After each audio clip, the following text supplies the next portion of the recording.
everybody, this is the Tigers video class, the first one, the inaugural one. You've got myself, Mr. Milliken, and Mr. Burton here. Hopefully going to give you something fun you can do at home, work your karate skills, burn off some energy, so that way you drive your parents a little less crazy. So we're just going to jump right in. We're in the fire module now. The hand sign for that would be like if you did earth, but opened up all your fingers, like this, with your thumbs connecting at the bottom. That's fire module. That's what we're working on this time. Roundhouse kicks are the kick of the module. We're going to cover those later. First things first is your warm-up. We have a warm-up plan for you. It's called our wall drill. And the wall drill is a lot of fun. If you don't have one of these pads or any of the gear that we have here in the studio, we're always going to give you alternatives that you can use at home so you can still get your training in and not feel like you're missing out because you don't have, some of the equipment we have. If you do happen to have it, please use it. So for the wall drill, this is them learning how to evade and escape someone in front of them. So they're going to start at one side of the room. We're operating on about 12 feet of space here. If you have more, use it. If not, you can do this in a small space and it still works very well anyway. So I'm going to take my target. You could use a bed pillow or a cookie sheet. You could even just use the palm of your hands if you really wanted to, but I'd be cautious about that one. And their job is to sneak by. And let's say he goes to sneak by and I block him. He's got to go back and do 2 jumping jacks. If he sneaks by without me blocking him, oh, he juked me, then he gets to do 2 jumping jacks. 1 and 2. And then we do that back and forth for 2 minutes. It's a 2-minute round. And then you take about a 30-second break. For round 2, this time, he's going to push me back, and I'm trying to resist. Hopefully you don't have socks on. All right, and then we switch over here. Now he's going to do 2 squat jumps. There is no bouncing back this time like round 1. This is a lot more dedicated focus to the hard work piece. And that's round 2, and I would do that for 2 minutes with a 30-second break in between. Round 3 is going to look different. If you want to have them do palm heels on the pad, you can. They're going to do a total of 5, and then you're going to try to block them as they get past you. If you bounce them back, they do their 2 jumping jacks. If they get past, do a hole. Right, now they're going to do 2 burpees. Drop down, jump up, that's 1 uno, and that's 2.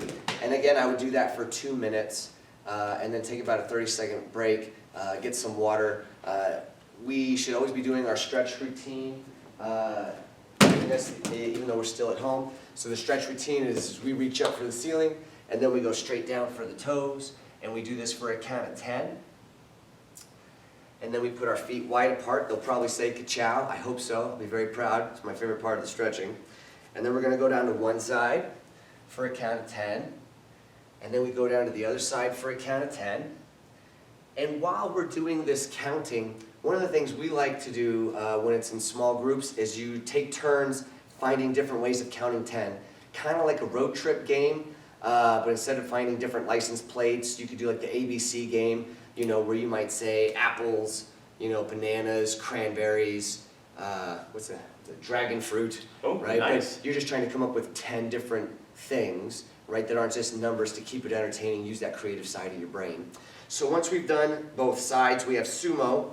Sumo, we're going to lower our seat, put our elbows in the pocket of our knees to push the elbows wide as we look up and try to continue to lower our seat to open up our hips. And then we would do this again for a count of 10.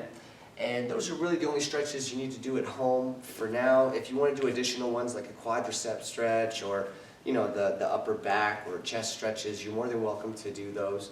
But for what we're doing for today's intent and purposes, those leg stretches will be great because we're going to do some roundhouse kick drills as well. But that's the stretching routine. Moving on, we have our power stance practice and voice practice. And so again, on this 12 feet of space, we've placed out 4 markers. You can use whatever you want at home, but you're going to want to have those visual cues. So if Mr. Burton is defending himself, I start at the furthest cone, and he asks me, what do I want? What do you want? And I need to respond verbally and physically. So when he says it, What do you want? What do you want? Ooh. So there, it didn't have the hand gesture I wanted. We want to make sure they're grabbing their hands. This is a much more calm, assertive posture than the hands open and out, which can be a little more obtuse. So once I see what I want, then I respond, ugh, and then I come and take a step further. The reactions are important so their brain knows that their efforts have results, that their words do work, and that they're not just getting a blank wall. At the next one, now his hands go up some, and his feet go back just a little bit, and he says, leave me alone. Leave me alone. Oof. And again, I respond and brawl back. And then I go to the last one. Now he hunkers in, and he gives me the, back off! Woo! And on that one, you walk back to where you started.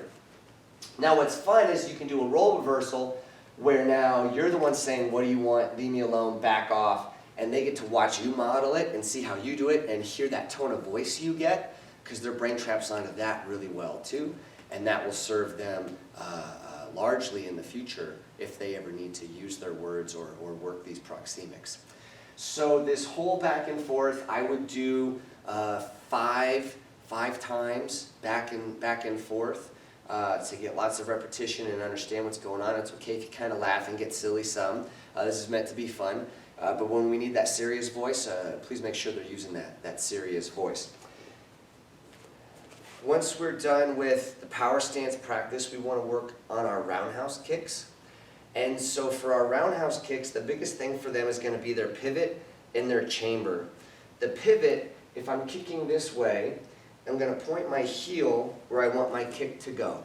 So I'm going to point it where I want it to go. And I'm going to scoot back, make sure you can see this. I'm going to point my heel where I want it to go, and then I lift my foot towards my seat, and then I raise everything up as if I could set a teacup on it, and then I'm going to set it back down. And I'm going to practice that no less than 10 times to my seat, and then raising here, and then setting it down. That'd be 1, you want to go to 10.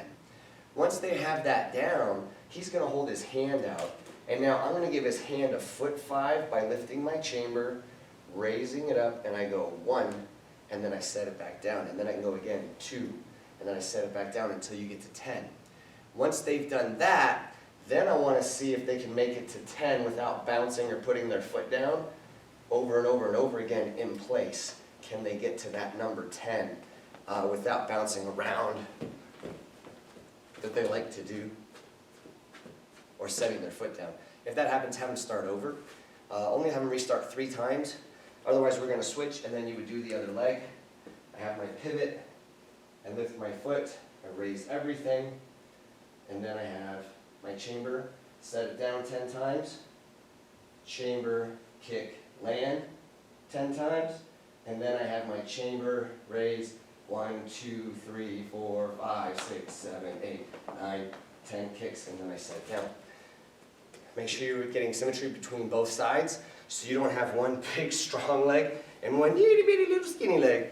We want to have 2 strong legs, so please make sure they're getting that symmetry in with their roundhouse kicks. That's the lesson we have for today. Future lessons will have their forms and techniques. They're going to have some advanced kicking drills and other things you can do at home. We're going to release an additional video for fun drills and games you can do at home with them. We're also going to be doing before and afters, where we're going to take pictures of the set, change a couple things, and take another picture again, post them side by side to see if you can find the differences. And then we're also going to have our little micro ninja hidden somewhere in the before and after and during the filming of the set to see if you can find the micro ninja. I hope everybody's healthy and well. It's snowing here today, so I hope you're staying warm too, and that you've downloaded those DoorDash and Grubhub apps and all of those things. Again, this module is Fire module. We're focusing on respect and empathy, so they need to complete no less than 10 acts of kindness or charitable actions. So whether that's giving your parents a chop-socky massage, yes, no, yes, no, do this one, they like this one. Or helping your neighbor or a family friend find TP in case they're in need. But just 10 acts of kindness and empathy is what we're focusing on there. We're really excited to do these videos. We can't wait to do the next ones. Until then, have a great day.